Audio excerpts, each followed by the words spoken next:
காஸ்மோவியோ நேயர்கள் அனைவருக்கும் வணக்கம். இன்றைய நிகழ்ச்சியில ஆன்மீகம் சார்ந்த நம்முடைய சந்தேகங்கள் அனைத்திற்கும் விளக்கம் கொடுக்கறதுக்காக கற்பகலட்சுமி சுரேஷ் அவர்கள் நம்ம கூட இணைந்திருக்காங்க. தொடர்ந்து நிறைய விஷயங்கள் அவங்க கிட்ட பேசலாம். வணக்கம் மேம். வணக்கம். எப்படி இருக்கீங்க? நல்லா இருக்கேன். இன்றைய நிகழ்ச்சியில சித்ரா பௌர்ணமி வழிபாட்டு முறைகள், இதனுடைய சிறப்புகள் என்னெல்லாம் இருக்கு, வழக்கம் போல பூஜை முறைகள் எப்படி பண்ணணும், அதை பத்தி சொல்லுங்க. ரொம்ப அழகான அமைப்பு. ஏன்னா ஒவ்வொரு மாசமும் பார்த்தீங்கன்னா நிறைய நேர்காணல்கள் அப்படியே தைப்பூசம், மாசி மகம், பங்குனி உத்திரம், சித்ரா பௌர்ணமி எல்லாமே பார்த்தீங்கன்னா இந்த ஒரு மாதத்தின் அந்த விழா காலம் பௌர்ணமியோட ஒத்து போய் தான் இருக்கும். அப்படி சித்திரை மாசத்துல பௌர்ணமின்ற பேரை வச்சே வந்துடும். ஒரு காலத்துல ஒரு 10-15 வருஷம், இன்னைக்கும் நிறைய பேர் பண்றாங்க. ஆனால் ஒரு 10-15-20 வருஷத்துக்கு முன்னாடி இந்த பூஜையை அவ்வளவு விமரிசையா பண்ணுவாங்க. அதுதான் சித்ரா பௌர்ணமி, சத்யநாராயணன் விரதம். சித்ரா பௌர்ணமி ஏதாவது ஒரு கோயில் போயிடுங்க. கோயிலுக்கு போக முடியலையா, தயவு நீங்கள் இப்போ சென்னை மாதிரியான இடங்கள்னா கடற்கரைக்கு போயிடுங்க. இல்லையா, குளம் கிட்ட இருக்கக்கூடிய நிலாவை பார்த்தே வணங்குங்க, நிலவை வணங்குங்கள். பௌர்ணமி அன்னைக்கு, சித்ரா பௌர்ணமி அன்னைக்கு நிலா பார்க்கணும். இதுவும் கடற்கரை கிட்ட கோயில்களோடு இருக்கிற அமைப்பில் இருக்கிறவங்கலாம் ரொம்ப ஆனந்தமாக அதை தரிசனம் பண்ணலாம். இந்த சத்யநாராயணன் விரதம் இது பௌர்ணமியில் சால சிறந்த பூஜை. அந்த காலத்தில் நிறைய பேர் பண்ணி கை மேலே பலன் நினச்சிருக்காங்க. இன்னைக்கு கொஞ்சம் மறந்துருக்காங்க சில பேர், அவ்வளோதான். நிறைய பேருக்கு தெரியும் அந்த பூஜை பார்க்குறவங்களுக்கு. ஆனால் இதில் என்னெல்லாம் கம்பல்சரி அப்படின்னு பார்த்துட்டிங்கன்னா, சத்யநாராயணன் படம் வேணும். இல்லைங்க எங்கள் வீட்டில் வந்து கிருஷ்ணர் ஃபோட்டோ இருக்குது, ராமர் அப்படியே பட்டாபிஷேகமாக இருக்கார், எல்லார் வீட்லேயும் நிறைய பேர் வீட்டில் வெங்கடாஜலபதி ஃபோட்டோ, அதெல்லாம் இல்லைப்பா. இதுக்கு சத்யநாராயணன் பூஜை இருக்கக்கூடிய ஒரு படம்னே இருக்குது. ஒரு சின்ன பேப்பரில் எதையாவது ஒட்டிக்கோங்க, இல்லை திருவுருவ படம் வாங்கிக்கோங்க. அந்த சத்யநாராயணன் வச்சு பூஜை பண்ணணும். என்ன செய்யணும், ஆனால் இதில் ஒரு விஷயம், ஒரு காரியம் எண்ணி ஆரம்பிக்கிறோன்னு வைங்க, அந்த காரியம் நடந்துரும். அப்பா இந்த சித்திரையில் ஆரம்பிக்கிறேன், உதாரணத்துக்கு எனக்கு உயர்ந்த பதவியோட வேறு வேலைன்னு வைங்களேன். சித்திரை, வைகாசி, ஆனி, ஆடி, ஆவணி 5 மாதம் பண்ணிட்டேன், கிடச்சிருச்சு. புரட்டாசிக்குள்ளே எனக்கு வேலை.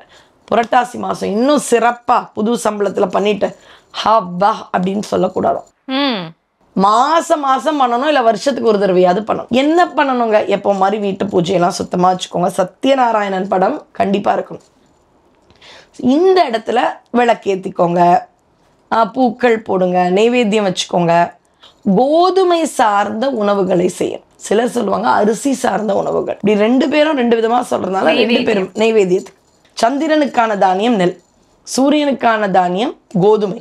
இது 2த்துல எதையாவது ஒன்று பண்ணலாம். சுவாமிக்கு தயிர் அன்னம், எலுமிச்சை சாதம், இல்லை சர்க்கரை பொங்கல், பாயசம், பால் பாயசம்லாம் எடுத்துட்டு சுவாமிக்கு நைவேத்தியம் பண்ணி நிலாவில் அந்த பாயசத்தை பார்க்கணும். அந்த பாயசம் வச்சு அந்த நிலாவுடைய நிழல் அந்த பாயசத்தில் படுற மாதிரி இருந்தால் சுவாமியே அங்கே வந்து அதுக்குள்ளே கலக்கிற மாதிரி அப்படி பார்ப்பாங்க. நிலாவுக்கு போய் நைவேத்தியம் பண்ணுவாங்க. மொட்டை மாடியிலலாம் போய் பண்ணி பாருங்கள். ஏதோ ஒரு இடத்துல போகும்போது நிலாவினுடைய அந்த நிழல், அந்த வடிவம் வந்து இந்த பாலில் விழுமா. பால் பாயசம் கூட வேணாம், வெறும் பால், சர்க்கரை போட்ட கற்கண்டு போட்ட பால் கூட போதும், அவ்வளோதான். ஆனால் மெனக்கிடணும், அவ்வளோதாங்க. இதுதான் செய்யணும். அதுக்கு நல்லா முடியுதுன்னா 5 சாதம் பண்ணுங்க, கேசரி பண்ணுங்க, அதெல்லாம் பண்ணுங்க. நான் நிறைய பண்ணுறதுக்கு தடை சொல்லலை, குறைந்தபட்சம் அட்லீஸ்ட் அப்படின்றத தான் நான் சொல்லிட்டு வரேன். சுத்தப்படுத்தி சத்யநாராயணன் படம் விளக்கேற்றியாச்சு. ஏதோ தெரிந்த பாசுரங்களை சொல்லி ஒரு அர்ச்சனை, அது தெரியலைங்க, விஷ்ணு சஹஸ்ரநாமம் போட்டுருங்க, அதுக்கு அர்ச்சனை பண்ணுங்க. கொஞ்சம் அர்ச்சனை பண்ணிட்டு கண்ணை மூடிக்குவாருங்க, முடிச்சிருங்க. இப்போ உண்மையான சத்யநாராயணன் பூஜைக்குள்ளே வரும். என்ன, 2 குத்து விளக்கு ஏற்றிக்கணும், நைவேத்தியம், பூ எல்லாம் வச்சாச்சு, ஒரு அர்ச்சனைலாம் பண்ணியாச்சு. சத்யநாராயணன் விரத கதைகள்னு போடும்.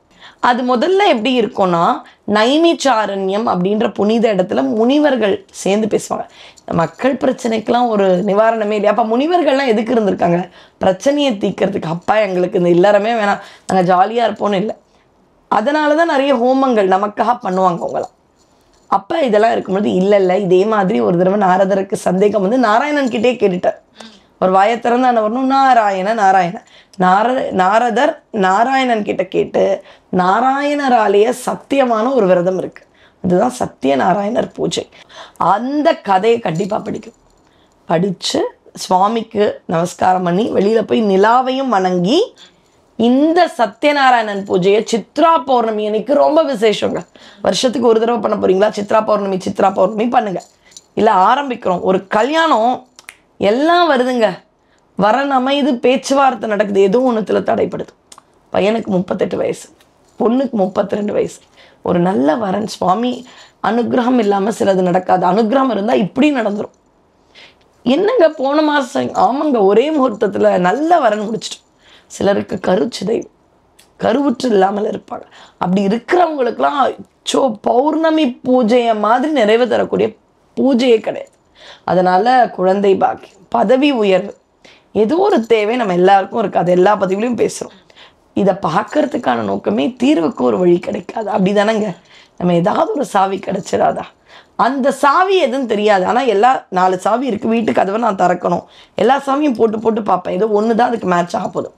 எல்லா பூஜைகளை பண்ணுங்களேன், ஒரு அகல் விளக்கு காமாட்சி பூஜை ஆகட்டும், சண்முக கவசமாகட்டும், பௌர்ணமிக்கு பௌர்ணமி. இப்போ நிறைய பூஜைகள் பண்ண உங்கள் வீடே எப்படி இருக்கும்னா சுபிக்ஷமாக தெய்வத்தன்மையோடு இருக்கும். இந்த தெய்வத்தன்மை வர வர வர நமக்குள்ள நிறைய தர்மங்கள் வரும். 3 பேர் நம்ம சாப்பிடுவோம், 2 பேர் யாருக்காவது கொடுங்க.